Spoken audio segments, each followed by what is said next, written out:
Hello বন্ধুরা, আবারও মাঠে নামছে মোহনবাগান সুপার জায়েন্ট। আইএসএলের ম্যাচে মাঠে নামছে পালতোলা নৌকা ব্রিগেড। মোহনবাগানের পরবর্তী প্রতিপক্ষ পাঞ্জাব এফসি।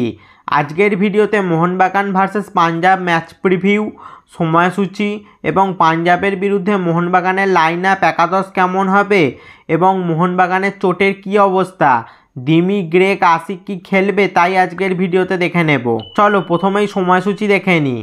বন্ধুরা, মোহনবাগান ভার্সেস পাঞ্জাব এফসি পরস্পরের মুখোমুখি হবে 26শে ডিসেম্বর 2024 বৃহস্পতিবার সন্ধ্যে 7:30টায়। 2024-এ এবছরে মোহনবাগানের এটাই শেষ ম্যাচ। এটি মোহনবাগানের away match. Mohun Bagan versus Punjab FC ম্যাচটি খেলা হবে জওহরলাল নেহরু স্টেডিয়ামে। চলো এবার আসি চোট আঘাতের খবরে। মোহনবাগান এখন মিনি হসপিটালে পরিণত হয়েছে। গ্রেগ স্টুয়ার্ট, দিমিত্রি পেত্রাতসের পর এবার চোটের কবলে আক্রমণ ভাগের আর এক ফুটবলার আশিক কুরনিয়ান।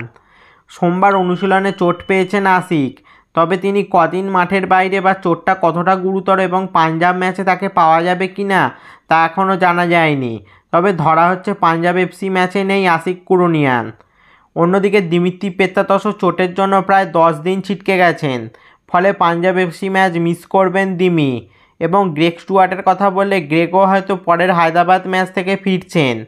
আর পাঞ্জাবের বিরুদ্ধে যদি গ্রেগ স্টুয়ার্টকে দেখা যায় তাহলে হয়তো ওই বদলি সাবস্টিটিউট হিসেবেই দ্বিতীয়ার্ধের শেষ 10-15 মিনিট দেখা যেতে পারে। পাঞ্জাব ম্যাচে গ্রেগ স্টুয়ার্টের প্রথম থেকে খেলার সম্ভাবনা নেই বললেই চলে। চলো এবার পাঞ্জাবের বিরুদ্ধে মোহনবাগানের প্লেইং 11 অর্থাৎ প্রথম একাদশ কেমন হতে পারে তাই দেখে নিই।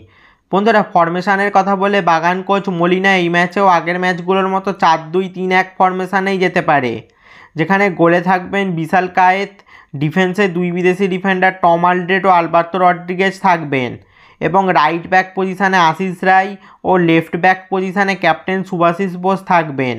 মাঝমাঠে আপুইয়ার সঙ্গে থাকতে পারেন অনিরুদ্ধ থাপা এবং একটু উপরে সিএএম অর্থাৎ সেন্ট্রাল অ্যাটাকিং মিডফিল্ড রোলে থাকতে পারেন সাহাল অথবা জেসন কামিংসের মধ্যে একজন।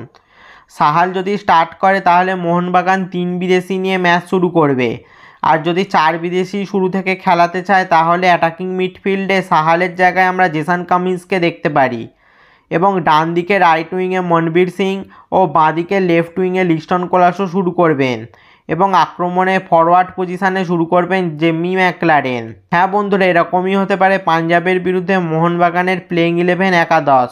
বন্ধুরা, এই মুহূর্তে মোহনবাগান 12 ম্যাচ খেলে 26 পয়েন্ট নিয়ে আইএসএল পয়েন্ট টেবিলে রয়েছে 1 নম্বর স্থানে। অন্যদিকে পাঞ্জাব 11 ম্যাচ খেলে 18 পয়েন্ট নিয়ে আইএসএল পয়েন্ট টেবিলে রয়েছে 7 নম্বর স্থানে। খুবই একটা হাড্ডাহাড্ডি টাফ ম্যাচ হতে যাচ্ছে মোহনবাগানের জন্য। তো বন্ধুরা, তোমাদের কি মনে হয় মোহনবাগান কি পাঞ্জাবকে হারিয়ে একে থাকতে পারবে এবং ম্যাচের স্কোর লাইনই বা কী হতে পারে তা নিচে কমেন্টে জানাও। এই ধরনের মোহনবাগান ও আরও ইন্ডিয়ান ফুটবল রিলেটেড ভিডিও পেতে অবশ্যই চ্যানেলটা সাবস্ক্রাইব করে দাও আর পাশের বেল আইকনটাও বাজিয়ে দাও। ফেসবুক থেকে ভিডিওটা দেখলে পেজটা অবশ্যই ফলো করে দাও। আর এটা আমার ইনস্টাগ্রাম আইডি, অবশ্যই ইনস্টাতে ফলো করে দাও আমাকে। আর ভিডিওটা লাইক শেয়ার করতেও ভুলবে না যেন। দেখা হচ্ছে পরের ভিডিওতে।